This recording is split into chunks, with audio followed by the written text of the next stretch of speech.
Hey there, I'm Tim Selby, pastor at Heart of Steamboat United Methodist Church. Great to be with you. Hey, I got a question for you. Do you think that there are angels?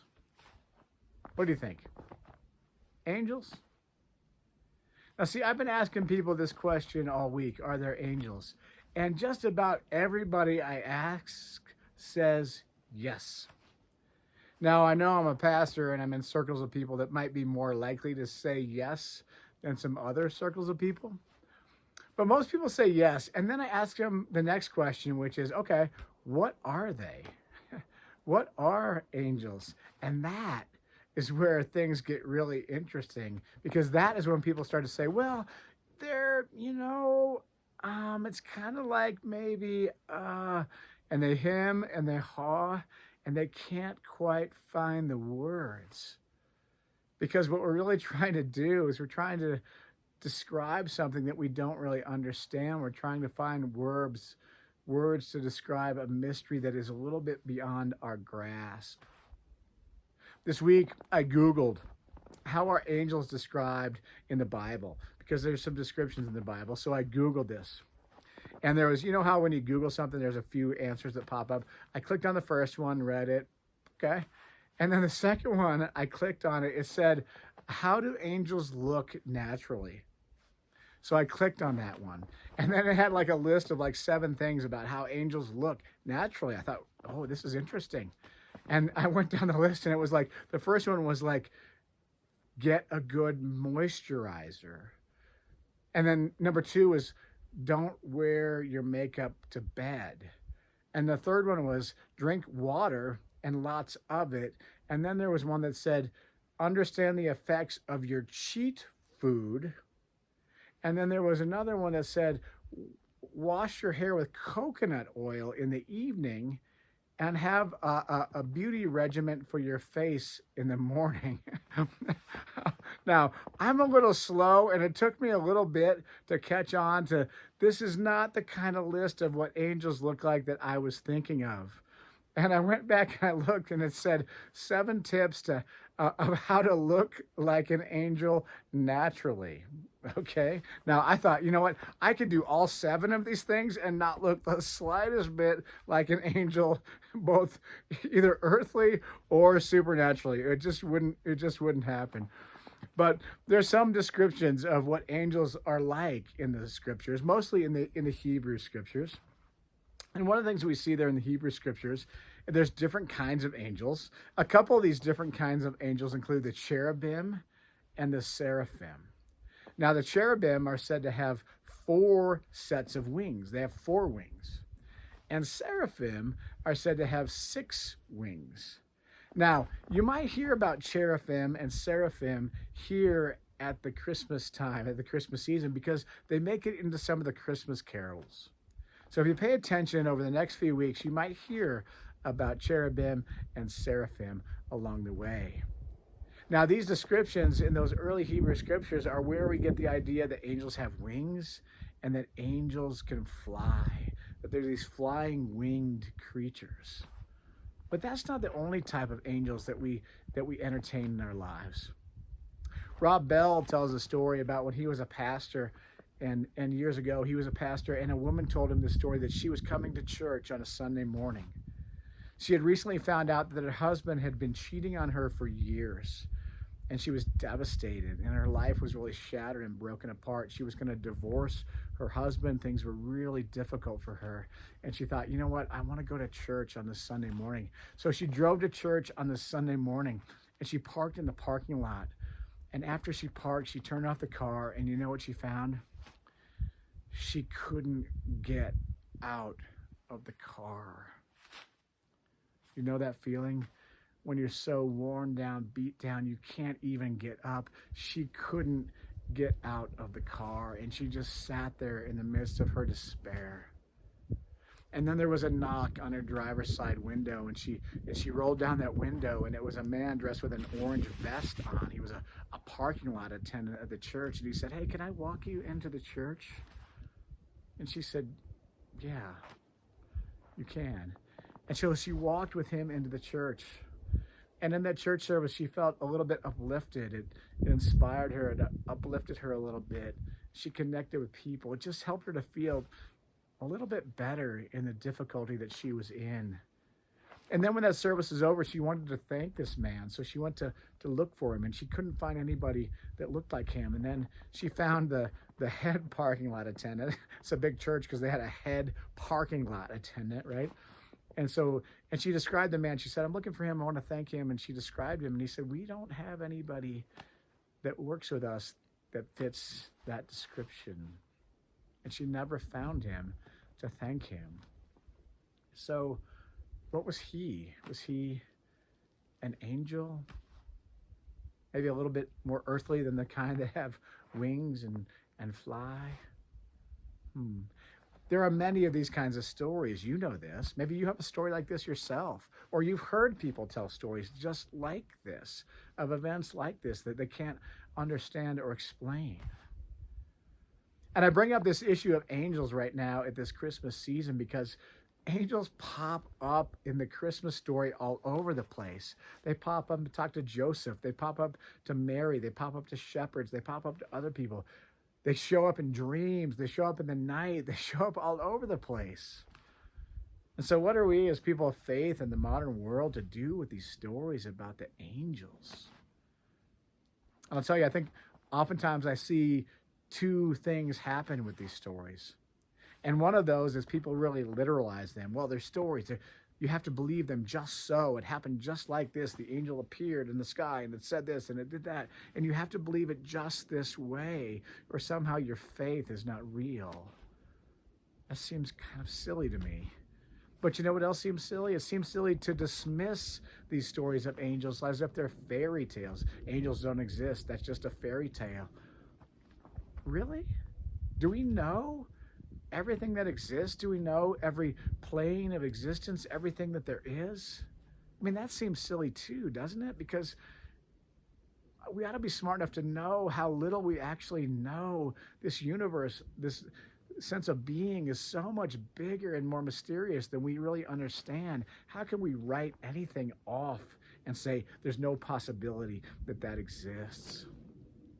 See, I think the angels exist somewhere in this in-between. This in-between the earthly sense. They're not really earthly creatures, but they're not fully heavenly creatures. They exist in the in-between. We might not be able to describe them, but we might feel like there's something more. There's something more than just us. We have a sense that there's something near us, close to us, around us, even if we can't explain exactly what that is. So what I like to do, and what might be helpful for some of you perhaps, is I like to just to be open to the message of the angels, to be open to that message, and to embrace the mystery and the wonder of the story, even if I can't explain it all. I like to be open to the message because the message of the angels, it is always good news. The angels are in our corner. The angels are having our back. The angels are near to us. And they bring messages of good news. They bring messages of courage. You know, that angel message almost always begins with the phrase, do not be afraid or fear not. Don't be afraid because of this weird thing that's happening to you right now. Yes, but also in a bigger sense, don't be afraid of life. Don't be afraid to live. Yeah, the world is scary. It's uncertain. It's chaotic, but don't be afraid. Have courage in the midst of all that. And the message of the angels is also one of peace. Peace on earth and goodwill towards men and women. One of the hymns of Christmas says this song of peace floats over all the weary world. Are you sometimes weary? Are you sometimes worn down? Does it seem dark and gloomy and tough? Maybe above us floats this song of peace that the angels sing to us along the way. And couldn't we use a good word? Couldn't we use a good message like that? This message of good news comes At the Christmas story, it comes to shepherds in the fields who watch their flocks by night. That's why I had to do this little chat in the night here on this beautiful night in Steamboat Springs. I had to do this chat at night because the angels seem to show up at night in dreams. So often they're in the darkness. And at the Christmas story, they come to shepherds at night. The shepherds are simple people. They're poor people. They're watching their flocks. They're caring for their animals. And to these people come the angels with a message of Christmas. The angels don't show up to kings and rulers. They don't show up to the mighty and the powerful. They show up to these simple people in the fields. Sometimes you might think of them as nobodies. These are nobodies that the angels come to. Well, we might be nobodies too, right? We're not famous. We're not powerful. We're not mighty. We're just simple folks trying to live a good life. But here's the thing, the message of Christmas comes to us, just like it came to those shepherds so long ago. And isn't it kind of a beautiful thing that this message comes to these shepherds in the night? And the baby that the angels foretell the birth of, that baby will one day be known as the Good Shepherd. The Good Shepherd who loves the sheep so much that he pours out his life out of love for those sheep. The message comes to us, simple, unimportant people, because we're all important people. We're all matter. We are all worthy of this good news and this good story of Christmas. What's so amazing too is that we then become the messengers of Christmas. We receive the message and then we become messengers. That's what the shepherds did. They heard this message from the angels. They went and saw where the baby was born. And then, you know what it says? It says they went and they told people what they had seen and heard. Isn't that beautiful? They went and told people, we had this crazy experience with angels. And then we saw this baby and it was there and it stirred something in us. And this is good news. And they shared that.